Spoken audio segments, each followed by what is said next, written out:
ಬೆಸ್ಕಾಂ ಆಯಿತು, ಈಗ BBMPಯ ಸರದಿ ಅನ್ನುವಂತಹ ದುಸ್ಥಿತಿ ಬೆಂಗಳೂರಿನಲ್ಲಿ ನಿರ್ಮಾಣ ಆಗ್ತಿದೆ. BBMP ಹಾಕಿರುವಂತಹ ಪೋಲ್ಗಳ ಸ್ಥಿತಿ ಈಗ ಅಯೋಮಯ ಅನ್ನುವಂತಹ ಸ್ಥಿತಿಗೆ ತಲುಪಿದೆ.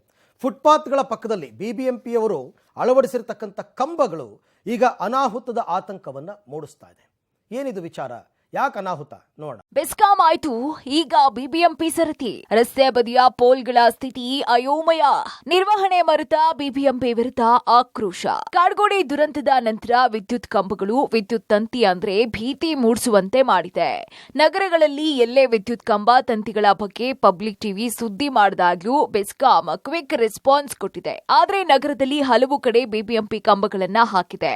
ಫುಟ್ಪಾತ್, ರಸ್ತೆ ಪಕ್ಕ, ಪಾರ್ಕ್ಗಳ ಬಳಿ ಸೇರಿ ಹಲವು ಕಡೆ BBMP ಕಂಬಗಳನ್ನ ನೆಟ್ಟಿದೆ. ಇದರ ನಿರ್ವಹಣೆಯನ್ನ BBMPಯೇ ಮಾಡಬೇಕು. ಆದ್ರೆ BBMP ಅದನ್ನ ಮರೆತು ಗಡತ್ ನಿದ್ರೆಗೆ ಜಾರಿದೆ. BBMPಯ ನಿರ್ಲಕ್ಷ್ಯ ಬಗ್ಗೆ ಕೆಲ ಉದಾಹರಣೆ ತೋರಿಸ್ತೀವಿ ನೋಡಿ. ಮೇಕ್ರಿ ಸರ್ಕಲ್, ತುಂಡಾಗಿರುವ ಕಂಬ, ಮೇಕ್ರಿ ಸರ್ಕಲ್ ಕೆಳಗೆ ಬಿದ್ದಿರುವ ತಂತಿ, ಫ್ಯೂಸ್, ನೃಪತುಂಗ ರಸ್ತೆ, ವಾಲಿರುವ ವಿದ್ಯುತ್ ಕಂಬ, ರಾಜಾಜಿನಗರ ಬೀಳುವ ಸ್ಥಿತಿಯಲ್ಲಿ ವಿದ್ಯುತ್ ಕಂಬ.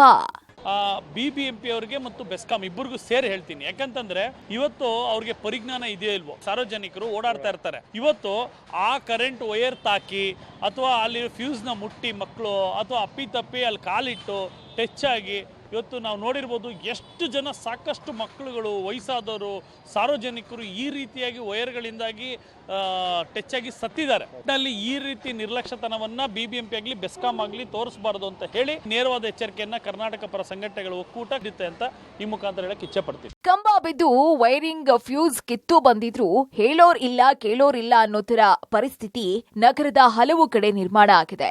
ಇನ್ನು ಈ ಬಗ್ಗೆ ಬೆಸ್ಕಾಂ ಅವರನ್ನ ಕೇಳಿದ್ರೆ ಅದು BBMP ಹಾಕಿರೋದು, ಅವರು ನಿರ್ವಹಣೆ ಮಾಡಬೇಕು ಅಂತಾರೆ. ಪವರ್ ಸಪ್ಲೈ ಆಗಿದ್ಯಾ ಅನ್ನೋದನ್ನ ಪರಿಶೀಲಿಸ್ತೀವಿ ಅನ್ನೋದು ಬೆಸ್ಕಾಂ ರಿಪ್ಲೈ. ಇನ್ನು ಪಾದಾಚಾರಿಗಳು, ವಾಹನ ಸವಾರರು ಈ ಅವ್ಯವಸ್ಥೆ ಬಗ್ಗೆ ಆಕ್ರೋಶವನ್ನ ವ್ಯಕ್ತಪಡಿಸಿದ್ರು. ಕಂಬ ನೋಡಿ, ವೈರ್ಗಳಿದೆ. ಆ ವೈರ್ಗಳು ಯಾರಿಗಾದ್ರೂ ಕಾಲುಗಳು ಟಚ್ ಆದ್ರೆ ಶಾಕ್ ಕೊಡಿದ್ರೆ ಏನಾಗುತ್ತೆ? ಮನುಷ್ಯರು ಸತ್ತ ಹೋಯ್ತಾರೆ. ಯಾರನ್ನು ಬೈತಾರೆ? ಸರ್ಕಾರಕ್ಕೆ ಸ್ವಲ್ಪ ತಲೆ ಕೆಡಿಸ್ಕೊಂಡು ರಸ್ತೆಗಳು ರೆಡಿ ಮಾಡಿ, ಈ ಕಂಬಗಳಲ್ಲಿ ಇದಕ್ಕೆ ವಿದ್ಯುತ್ ಇದೆಲ್ಲ ಸ್ವಲ್ಪ ರೆಡಿ ಮಾಡಬೇಕು. ಏನು ಮಾಡ್ತಾ ಇಲ್ವಲ್ಲ. ಭಯ ಅನ್ನೋದು ಅಲ್ಲ, ಪ್ರತಿಯೊಬ್ಬರಿಗೂ ಭಯ ಇದೆ. ದೊಡ್ಡವರಾದ್ರೂ ಸ್ವಲ್ಪ ಬಚಾವ್ ಆದ್ರೂ ಆಗ್ಬಿಡ್ಬೋದು. ಮಕ್ಕಳಿಗೆ ಕಾಲಿಟ್ಬಿಟ್ಟು ಏನು ಮಾಡೋದು? ಮಕ್ಕಳೆಲ್ಲ ಓಡಾಡ್ತಾರೆ, ಗಾಡಿಗಳು ಬರ್ತಾರೆ, ಮಕ್ಕಳಿಗೆ ಕಾಲೇಜ್ ಹುಡುಗರು, ಸ್ಕೂಲ್ ಹುಡುಗರೆಲ್ಲ ಓಡಾಡ್ತಾರೆ.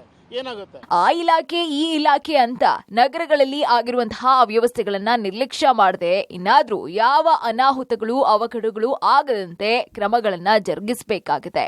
Madesh Anekal, public TV, Bengaluru.